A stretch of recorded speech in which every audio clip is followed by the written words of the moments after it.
impeach na si BP Sara. Nako, Senado nagkagulo na. Cheese, sibak. Yan mga kaubayan, patungkol po riyan ng ating alamin at bibigyan ng komento ngayong araw na ito. Pero bago pong lahat, kung bago ka pa lang at di pa po nakapag-subscribe sa ating munting channel, please don't forget to subscribe. At palike na rin po ng video ito. Maraming salamat po. At eto na nga, simulan na po natin ito. Sama na ang bayan ko sa magnanakaw na tao.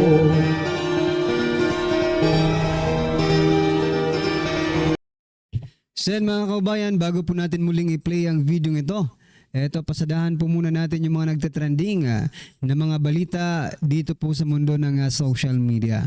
At eto nga mga karibin natin, unahin na po natin to, no? Si Senator Chis Escudero ay sinasabing impeach na si Vice President Sara Duterte. Eto para makita natin at marinig kung ano ba talaga itong sinasabi niya. Eto po mga kaubayan. The Vice President was already impeached. She is an impeached Vice President already. That's the beginning of the process. The process has begun. So ano pang hinahanap niyo sa proseso? Picture lang nga gusto niyo, wala namang kinalaman yun doon. Kaya nga darating yun, it will come, pero hindi naman yan Isa lang napansin ko mayabang din pala itong si Senator Chis Escudero, no? Ay nako. madali dahil lamang gusto niya ng photo op. Hindi naman ganun yun.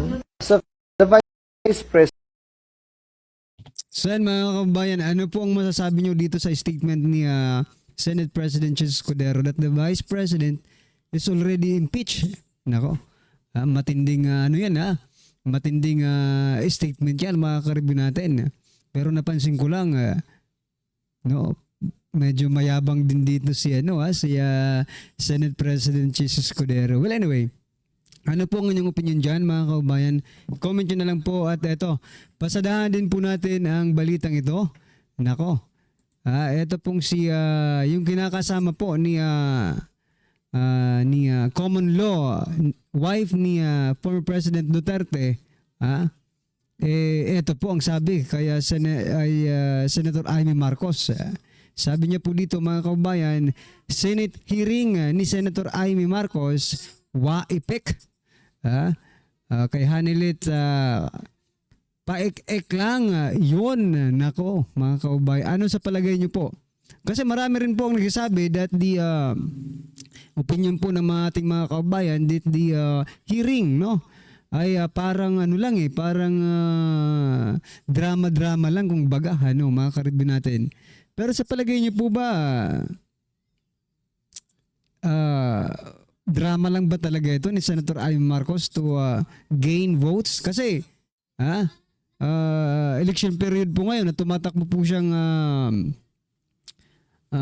re-electionist sa Senado mga kaubayan. And maybe tama rin si Escudero that Senator Amy Marcos is using the Senate para sa kanyang political objectives mga karibin natin. Pero I think anyway, palakpakan po natin si Senator Amy Marcos, di ba? Dahil ginagawa niya ang trabaho niya ngayon. At saka maging waipik man ito sa iba, pero ginagawa niya naman ang trabaho. Pero I'm not saying na iboto niyo po si Senator Amy Marcos. What I'm trying to point out here mga kabayan, at least may senadora na gumagawa ng paraan para mailabas ang katotohanan sa likod ng pag-aresto kay former President Duterte. Di ba? Well anyway, lahat naman po tayo ay entitled to give their opinions. What is your opinion mga kaubayan? I-comment nyo na lang po patungkol po dito sa subject na ito. Right? Okay, at ito pa mga karibin natin, pasadahan din po natin ito, si Jude Asedre. Meron na naman po siyang teka lang. meron na naman po siyang kakaibang statement. Ito pong sabi niya mga kaubayan. Si Representative Jude Asedre. Oh, ito palakihin po natin kasi ang liit ng ano eh. Ayan na. Sabi niya po, sa termino mo, former President Digong, walang nagawa para pababain ang presyo ng bigas.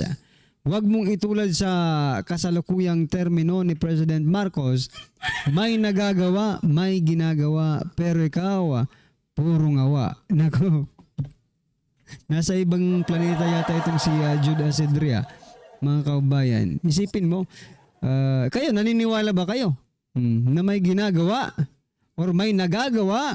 Sabi niya, sa administrasyong ito, may nagagawa, may ginagawa, pero ikaw, puro ngawa. Bukang baliktad yata. Lahat po ng sinabi ni former President Duterte ay tinupad niya, mga kaubayan. Kung mayroon mang hindi, at least may tinupad po ang ating dating Pangulong Duterte. Pero sa panahon po ngayon, sa administrasyon ngayon ni President Bongbong Marcos Jr., talaga nga bang may nagagawa, may ginagawa, at hindi puro ngawa, mga kababayan? Kasi ang nakikita po natin, mga karibin natin, parang puro ngawa lang, di ba? Ang administrasyong ito. Bukod sa puro ngawa, yung ninangawa-ngawa pa nila ay kabaliktaran sa totoong nangyayari sa ating bansa. Di ba? Kaya mga karibin natin, wag po tayong magpabudol, no? Sa mga ganitong klaseng statement na ito, no? Sa termino mo, former President Digong, walang nagawa para pababain ang presyo ng bigas. The question is, yun ba ang campaign promise niya? Na pababain ang bigas, mga kaubayan? Ang campaign promise po ni former President Duterte, war on illegal drugs, mga kaubayan. At yan po ang dahilan kung bakit ibinoto natin siya. Di ba? Ang campaign promise naman po ni President Bongbong Marcos Jr., one of his campaign promise, pababain ang bigas hanggang 20 pesos, mga kaubayan. See the difference, mga karibin natin. Jude Asedre, Representative, Honorable. Tawagin pa rin natin honorable ito. Honorable Representative Jude Asedre. Isip-isip naman po. Nako. Ano sa palagay nyo, mga kaubayan? Nasa planeta pa ba natin ito? Baka nasa ibang planeta na ito si Jude Asedre, mga karibin natin. Well anyway, comment nyo na lang po ang inyong opinion dyan. At eto, last po natin pag-uusapan bago po natin i-play yung video ay eto si PNP Chief Romel Marbel. Teka lang. Eto.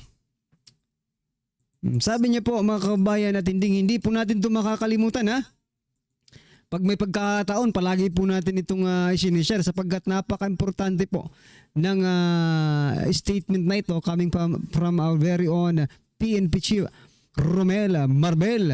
Sabi niya po, hindi ibig sabihin na nag-take ka ng drugs, no? Shabu. Ginagamit lang na ay addict ka na, sabi niya. No? Hindi ibig sabihin na nag-take ka ng drugs ay addict ka na. Yung iba ginagamit lang nila ito para manatiling gising dahil mahaba ang oras ng trabaho nila. Aba? So yan, anong masasabi nyo dyan, mga kaubayan? Parang encouragement ba ito kaya naman, ito ang resulta. 3 cops in Davao Oriental test positive for illegal drug use, mga karibin natin. And April 12, 2025 po ito, sa panahon na po ito ng administrasyong ito, mga kaubayan. Ibig sabihin, ang tanong nga dito, bakit gumagamit sila? Are they extending their working hours also, mga kaubayan? Itong tatlong pulis na ito, di ba? Sa totoo lang, itong statement po, ito personal opinion lang po ito, mga kaubayan, itong statement po ni General Marbel, nakakahiya po. Sa dami-dami po na naging PNP chief natin, ito na yata ang statement ng isang PNP chief na marami po ang magdi-disagree, no? Dito sa statement na ito. Oh, ang patunay diyan, etong tatlong pulis, mga kababayan. Ano po ang inyong opinion diyan, mga ka-review natin, ha? Mukhang anyway, ano pong masasabi nyo? Maybe they're just following the order. It's not order anyway. Ano yun eh, reason lang po yun ni General Marbel, no? PNP Chief Marbel. Pero, diba, kung iisipin mo, pulis ka, pwede palang ganun, hindi pala addictus, ano, ang gumagamit dahil nag-i-extend lang oras. So, iisipin ng mga ordinaryong Pilipino that this 3 cops or yung mga pulis natin, mga kababayan, to extend their working hours, maybe, they are using it, mga kababayan. Ano sa palagay niyo po? Nako. Eto, mga ka-review natin, pakinggan po natin to. Ang caption po ng video ito, Diyos ko po, biglaan to. Senado nagkagulo, cheese, patalsikin sa pwesto. Di pumirma, ay may bato, galit na. Eto na.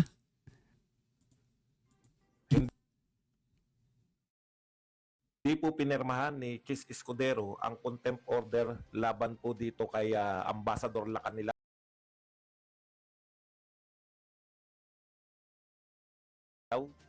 At ang malupit pa po nito ay pinalaya pa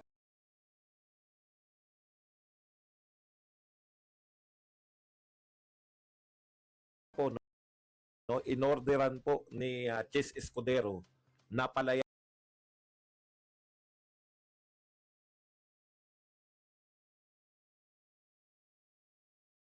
po si Ambassador Lacanilao mula po sa pagkakakontempt niya sa Senado. Grabe po tong tao na to.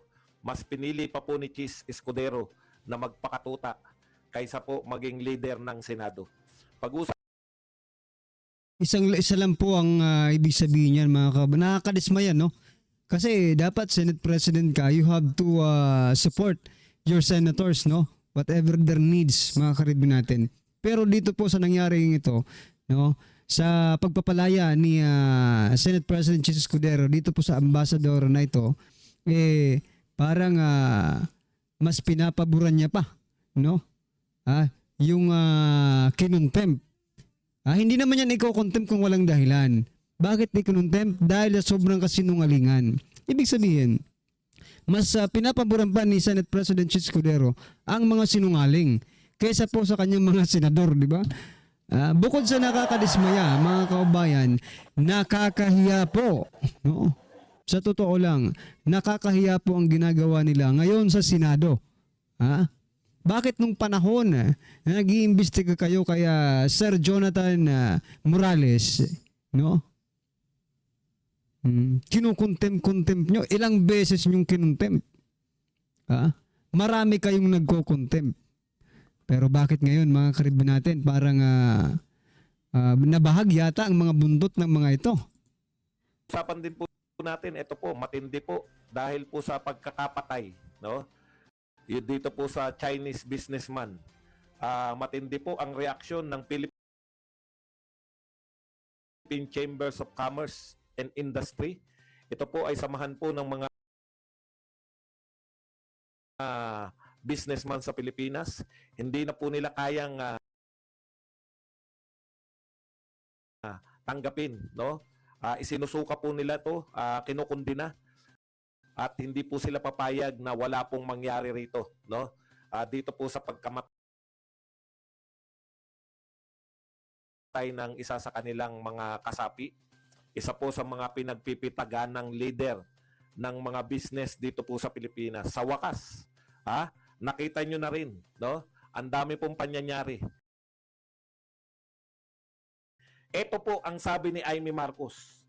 Kinontempt, di ba? Ito ang official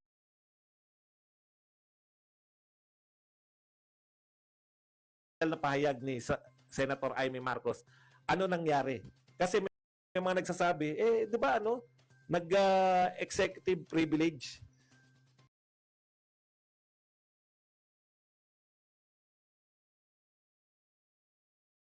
Doon pa lang, sinasabi ko na sa mga nagko-comment, hindi, kinontempt na nga, na-contempt na nga sila Lacanilaw. So, ang ina-expect natin, nakakulong sila Lacanilaw, di ba? Kasi kinontempt eh. Dahil sanay po tayo sa Kongreso na kinokontempt, makukulong sa Kongreso. Buong akala natin, contempt, putya, ilang oras pa lang ang lumipas. May nag-message na sa akin. May message tong sa Inquirer na to, na pinalaya na sila Lacanilaw. Ito po ang sinabi. Marcos office claims that Senate President Chis Escudero refused to sign the contempt order requested by Senate panel on the foreign relations. So hindi po pinirmahan ni Escudero yun pong contempt order. Ito sabi po ni Amy Marcos to. Ambassador Marcos Lacanilaw has now been released despite being cited in contempt for lying and giving misleading statements on the arrest of former President Rodrigo Duterte. So yan mga kaubayan, no, na marami pong nagko-comment at nagsasabi na napaka-delikado po, walang respeto, no, ng ating Senado ngayon. Parang bara-bara na lang ang ating Senado ngayon, di ba? Kung titingnan mo, parang ganun na rin talaga mga kaubayan sapagkat wala na, no? Wala nang respetuhan, di ba? Kung nirespeto ni Senate President Chis Escudero yung desisyon ng committee, sila ang nandun sila ang nag-iimbestiga. Nandun ba si Senator Chis Escudero sa investigasyon para siya mismo makasabi niyang hindi pwedeng i-contempt ang taong ito? Nagsasabi ito ng totoo. Sinasabi na nga po ng chairman ng committee na nagsisinungaling ang taong yan at i-contempt na natin, di ba?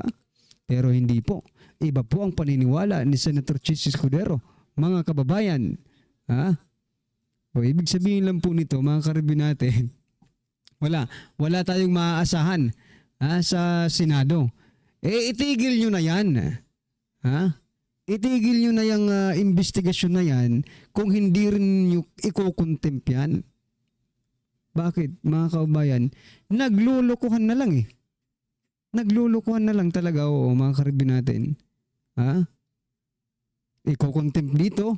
Pagdating sa taas, hindi pipirmahan. Palalayain agad. Useless yan.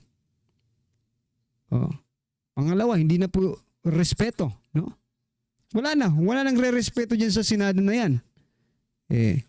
Pinalalaya agad ang kinokontempt.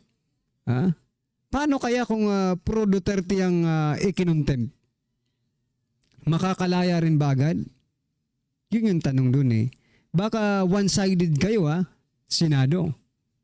Dapat hindi po kayo one-sided kasi investigasyon yan. Paano lalabas? Di ba? Paano lalabas ang totoo kung mayroon po kayong mga pinapaboran? Di ba? May mga humihingi ng pabor. Pinagbibigyan rin naman. Well, anyway, mga karibin natin, ano po ang inyong reaksyon? Opinyon patungkol po sa video ito, i-comment lang po sa baba para at least alam po natin mga kaubayan ang inyong opinyon. Maraming salamat po. Please don't forget to like the video. Maraming salamat po. Sa kawalaan, may bayan ko, sa magsarata ng tao.